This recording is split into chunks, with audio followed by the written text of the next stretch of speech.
We offer our pain to the Lady of Loss, that she may truly know her faithful.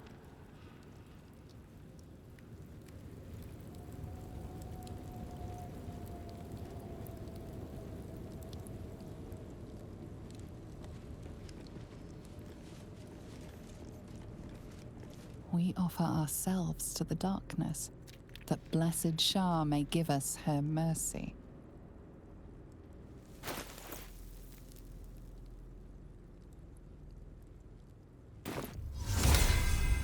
Looks into me.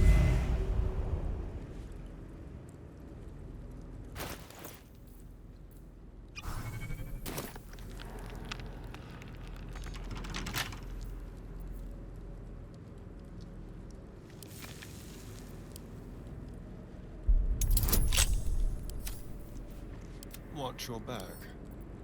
Simple.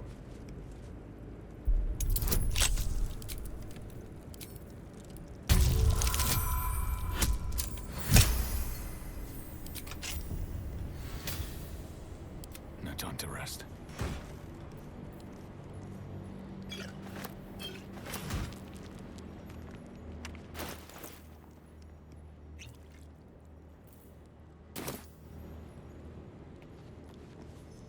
Have to keep going.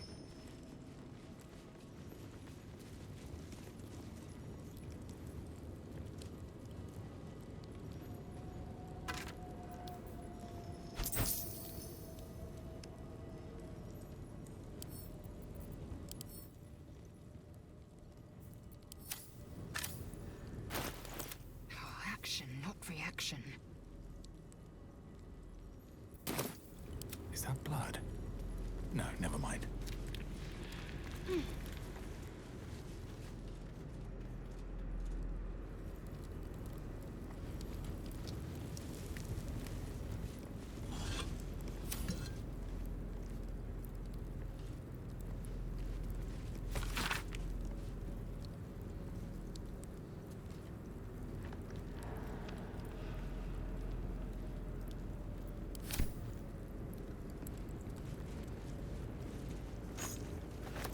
Breathe deep and move. Who there, wanderer? Stay thy course a moment to indulge an old man. May I inquire if perchance you retain among your traveling companions a man who adheres to the given name of Gale?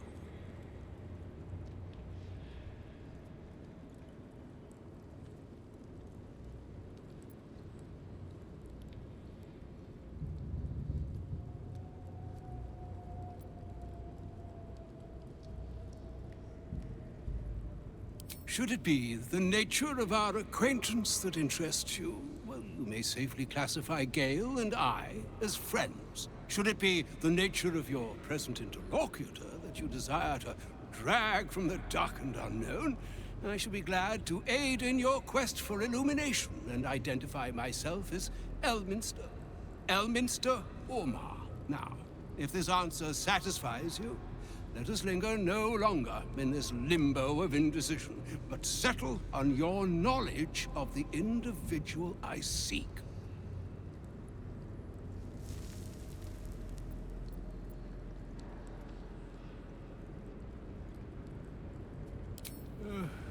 Ever a man of leisure.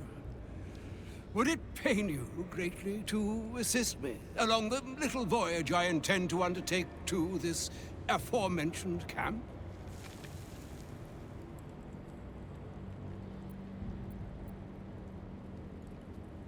And I would confirm it to be so. Please, after you.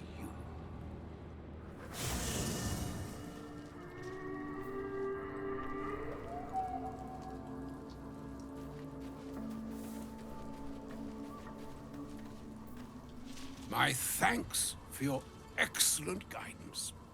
Ah, and yonder I spy the object of my pursuit. Elminster?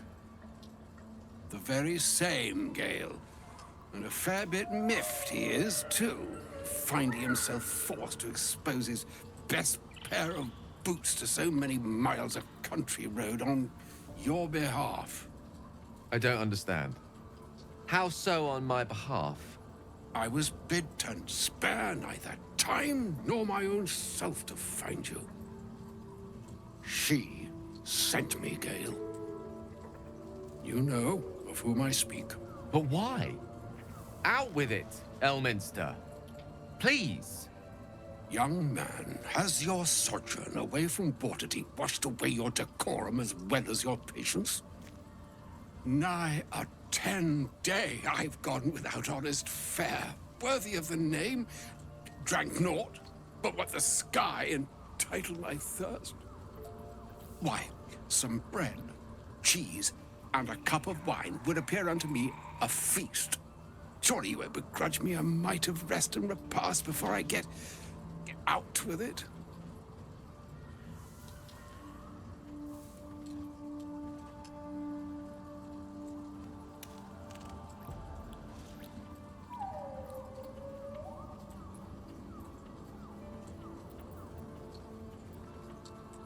Oh, for the love of...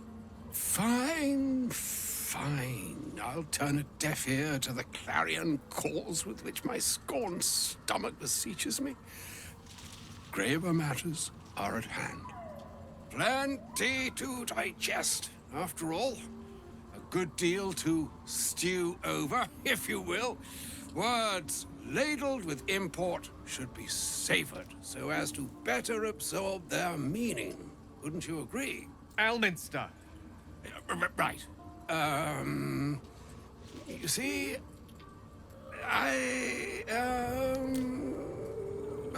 well, that is to say, Gale, my boy, I've come to address a most pressing matter. I'll speak as plainly as I can, forswearing the accustomed frills that decorate my speech. I'm here on behalf of Mystra. The message and the charge I bring you are hers.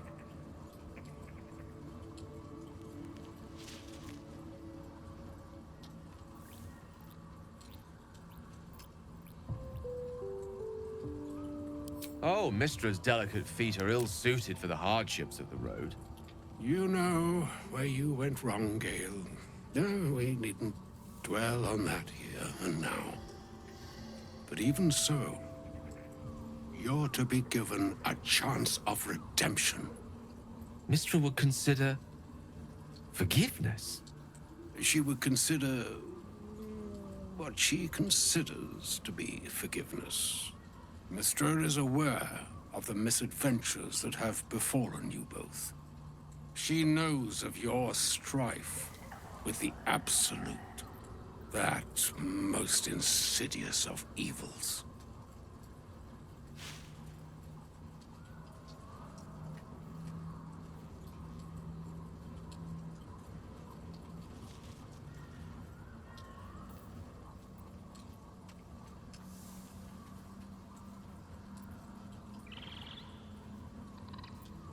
Alas, the creature that afflicts you, the ill-begotten magic that it weaves, is inextricably conjoined with both the greater purpose and the greater master that it serves. You must know that the Absolute is more dangerous than you can possibly conceive. It threatens all who live, even those who are undying. It threatens the gods, the weave, the very fabric of the universe itself. That is why I have come here to charge you, Gale, with its destruction. It is Mistra's belief that only you can.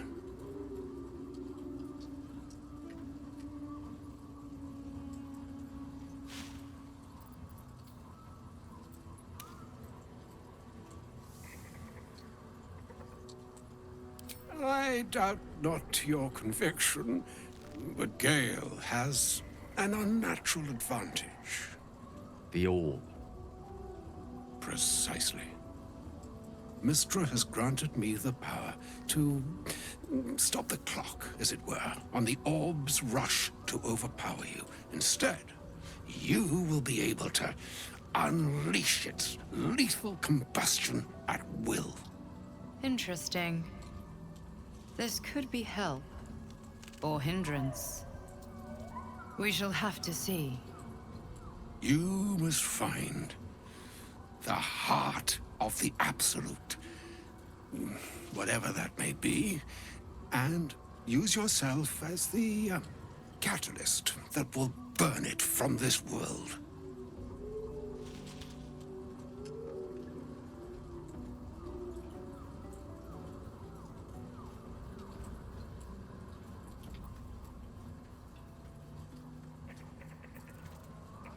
Glad it's not just me.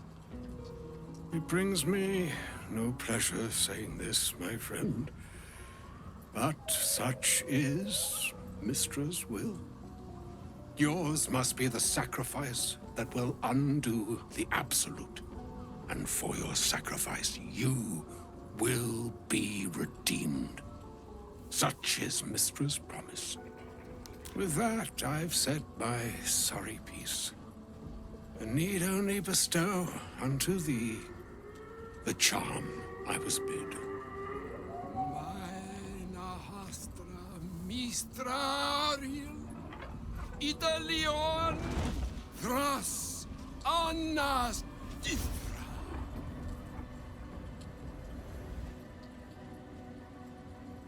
It is done. Both charge and charm have been committed into your care. To you, I commit into care Gale himself. I count on you to shepherd him well on this strangest of journeys.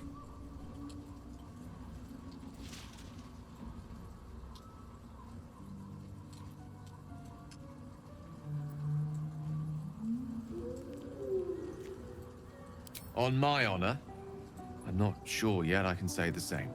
Like moons make swell and wane the nescient seas, so too the sky-strewn gods ordain the tidal fates of mortal days. And yet, an ocean born in lonely hours, come ebb, come flow, come all that is beyond the breadth of our dominion. Be a moon unto yourself. Even the waves of fate can break upon the shores of will. Farewell, my friend. Farewell, Elminster. I'm glad she chose you.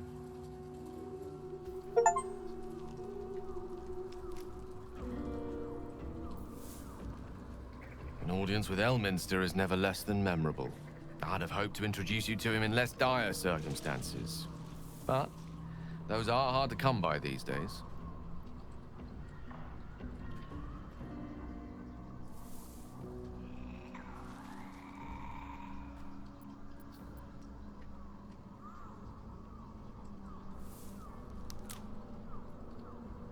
Brave or stupid. I've proved myself the latter too many times where she's concerned. For Mystra to have sent him. The severity of her bidding could not be clearer, or weigh more heavily on me. Time seems so infinite when you're young. A month is an age. A year is a lifetime. It is a strange feeling, to realize how little of it one might have left.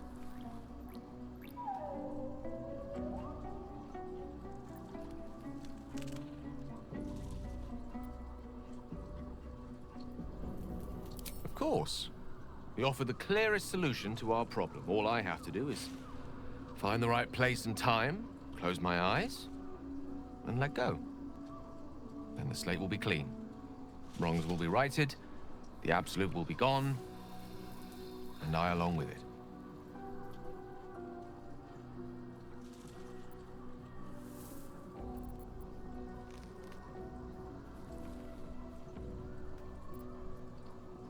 No doubt she has the power to do so, but as for the permission, AO would not look kindly on her meddling in mortal affairs. Divine intervention has a tendency to make things worse, not better. As for Elminster, he's saved the realms more times than legend can recount. But to take on a god is no easy feat, even for him. My orb is the best chance we have. And only I can wield it.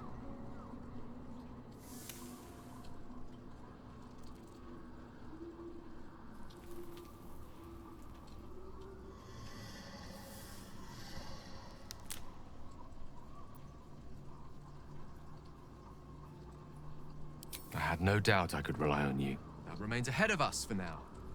The heart of the Absolute must be discovered before I can stop its beating.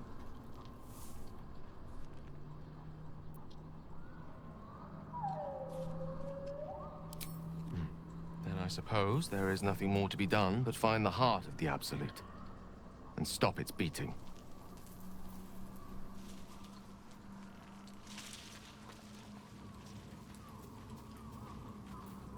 I can't believe Mistra actually expects Gale to just sacrifice himself like that.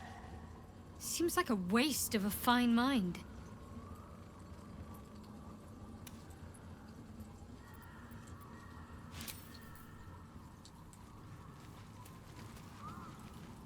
Oh, was that Gale's granddad?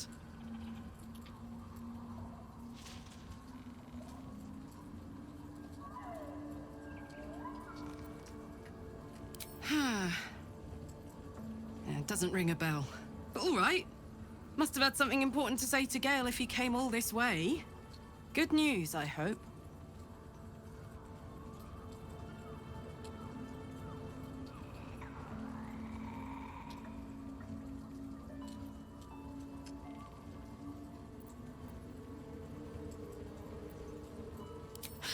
Whoa now, he's got a...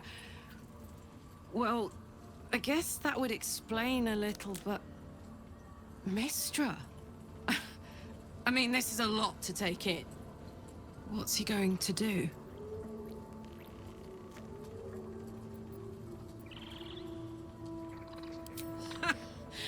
Fuck me. There's devotion and then there's stupidity. If the god of magic can't handle this without sacrificing Gale, she's no god at all. Poor Gale. He must be in bits after hearing that. I'll distract him. Tell him I haven't read a book since secondary school. Watch his face melt off.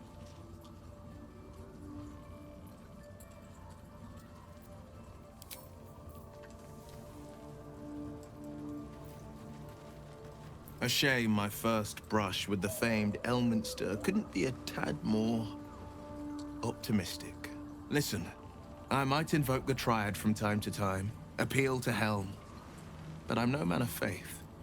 Not like Gale. I don't know what drives a man to consider his own death, among countless others, to be an appropriate exchange for his goddess's forgiveness. To me, it all sounds like nonsense. The faith that matters most is that which you hold in yourself, in the ones that most matter to you. Big Bomb be damned. Gale's got everything he needs to defeat the Absolute already. Talent, nerve, and powerful allies at his side. I hope he'll come to see that.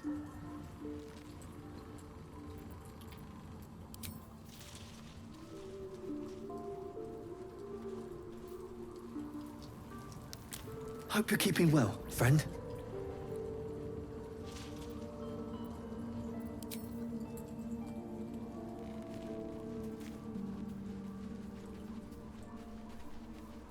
Elminster.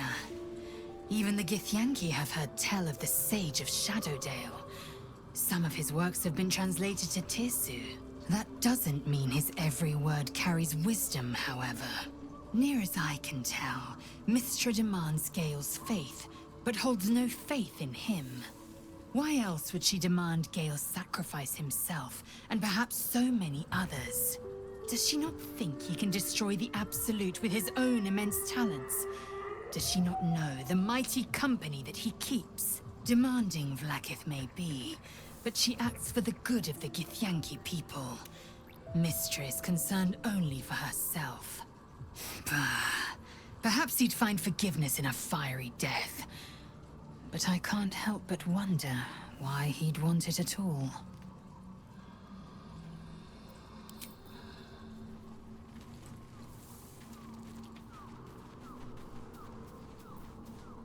I can't believe Mistress demanding Gale sacrifice himself to destroy the Absolute. It's just a waste of a perfectly good cult that we could be controlling. And a waste of a perfectly good Gale, I suppose.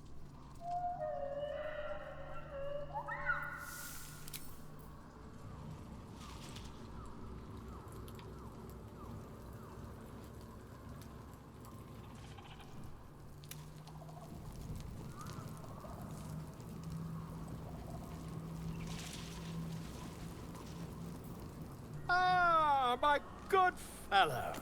Quite the cozy setup you have here. I'll just make my...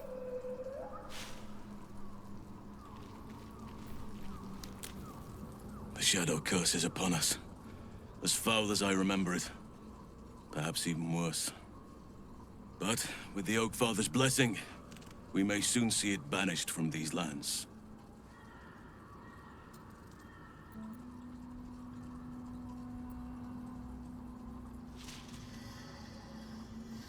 This land is more than just soil and rock, root and leaf. It is a living being, in the form of a young Fey boy, with the forest itself in his eyes. His name is Thaniel. I've met him in my meditations. But since the curse was unleashed, I have not felt his presence. He is its prisoner, I fear. And as long as he remains so, his domain will lie in darkness. But if we can find him, we can break the curse. If you learn anything of the Shadowfell, or of a boy with the forest in his eyes, find me at once.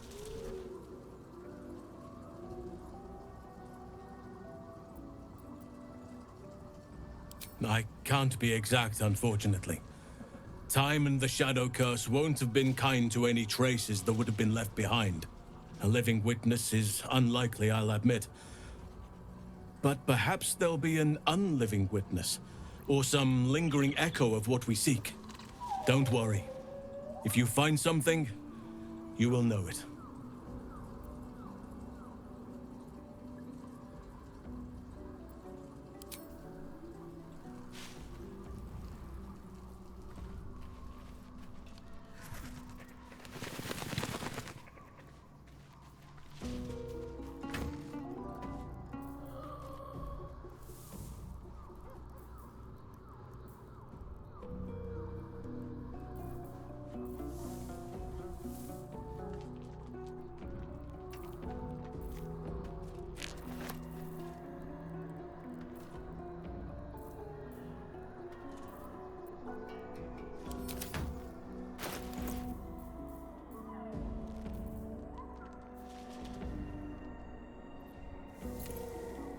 You've seen much of the book, but its most powerful secrets are guarded by indecipherable glyphs. Without a key, they may be locked away forever.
What's next?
Careful, I bite.